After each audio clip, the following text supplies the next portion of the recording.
life isn't necessarily about having fun or anything, but there is an aspect of learning to enjoy your life, you know? Right. As funny as it sounds. And the reason I say that is because I see a lot of people, this is a creatine pill, by the way, for anyone that's gonna write me any hate comments. I think it's just really important because people, I mean, I'm based off of like the messages that I get on Instagram, you know. I realize that a lot of kids they're just struggling. I was talking to a kid last night at the gym about it. Said it probably feels like you have a lot of energy, but just don't know where to put it. And he was like, dude, like that's exactly how I feel. And I'm like, I knew it. I was like, I know. A lot of guys that feel that way, that they feel like they have energy, like pent up energy, but they are likely using it in the wrong way. The people that use it in the right way are the ones that have the outcomes that, you know, they worked for, but also maybe the outcomes that you want. So, I mean, because you were that kid. Yeah. Yeah, I was. I always think it's important to speak to a younger version of myself too, to guide that person.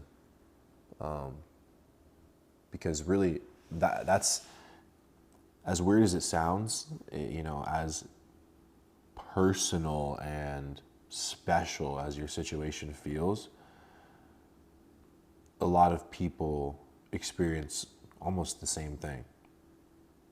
So you just have to understand that you're not alone in that.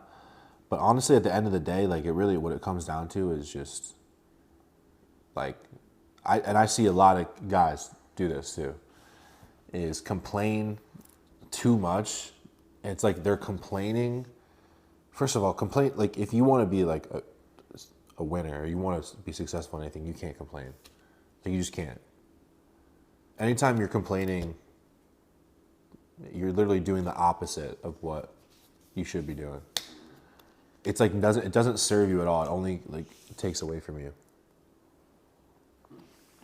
But I think, you know, you don't want to be fucking delusional. And I don't know. I've just never met a person that works really hard and is, I don't know, that is like that, or is depressed really. And I mean, dead ass. Like I feel like the people that I know that work the hardest are also like the least like depressed. And I don't mean like, dude, stop fucking thinking that you're a special situation because you're like, well, nah, dude, like you don't know because I get upset sometimes and it really sets me back. Like, shut the fuck up, dude. Like everyone's like that, dude. Everyone's like that. I have days like that too, where I don't want to do shit. And some days where like I've honestly like I will maybe work a half day and like fuck off the rest of the day just because I'm feeling feel like shit, you know? Some days are like that. And you can still be successful regardless. Like this is what I mean is like, of course those days have to be far and few in between and you have to use them as a signal. Of course, you know, any day that I've not, risen to the occasion and reached my fullest potential, there's always a level of regret involved in that. But the thing is that you have to use that regret as a guideline. And once you realize that, like, I never want to feel that way again. Like, how many times do you have to tell yourself that? You know, I seriously, I can remember maybe 2 or 3 times in my life where I told myself I made big decisions based off the fact that I don't want to feel that way again. You know, poor, heartbroken, like a loser, sad, right? All those negative emotions, like, that are, you could say, a normal part of life. They don't have to be as often. They can be few and far in between, you know? That's the truth, is that, yes, there's some things you just can't control. But what you can control is how fast you bounce back. There's this weird, I guess, kind of law, you could say, about the universe. And I don't know exactly what it is, but it's like stating that the more you, it's kind of like the ask and you shall be given, like seek and you will find, knock and the door will be open to you.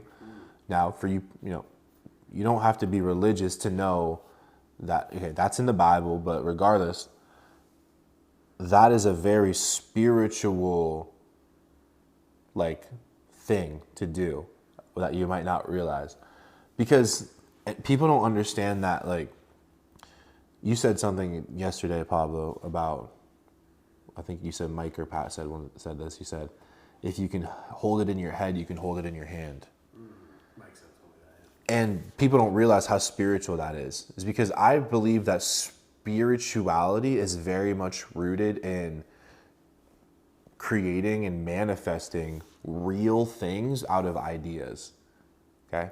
So that means that realm is more of like the vehicle for those ideas and those positive influences to be transmuted into real life things. Now it could be like, hey, I give somebody a gift because I love them, or I build a hospital for sick children. That would be a huge one, right? Major. Or let's say that I give someone advice, right, based off of my experience, and then they have a better life experience. That is what I view as one of the main components of spirituality. And people don't, that's not finances, that isn't friends and family, that isn't, fitness. Spirituality is a whole other thing that I think is super important. It really has to be an aspect of, who you are and your business, I would say. Now, people will say, business is all numbers. I totally get it. Yeah, it really is. At the end of the day, business really is all numbers. But life isn't about numbers necessarily.